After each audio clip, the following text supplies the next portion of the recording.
Blake Shelton and Gwen Stefani spotted on the Maine coast.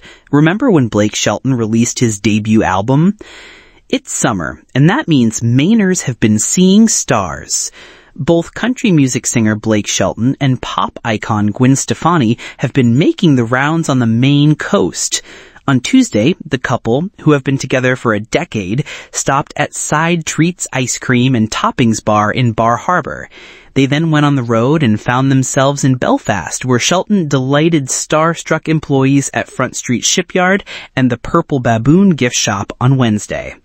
Shelton and Stefani then fit in a round of mini-golf at the Gulf of Maine in Southwest Harbor, where Stefani scored a hole-in-one on hole number 13. Remember when Blake Shelton released his debut album? Blake Shelton is one of the biggest stars in country music today, but even he had to start somewhere. The superstar was just another newcomer looking for a break when he released his self-titled debut album on July 31st, 2001. Born in Ada, Oklahoma in 1976, Shelton came to Nashville after he graduated high school. He nailed down a record deal with Giant Records in 2001, and the label released his self-titled debut album in July. Shelton scored a hit with the first single from his first album, Austin, which reached number 1 on Billboard's Hot Country Songs chart. But Giant Records closed at that same time, leaving the rising star wondering where he would go from there. I had been hearing rumors, Shelton recalls to CMT. From the day I signed with that record company, I was excited and had a sick feeling at the same time. You know how Nashville is.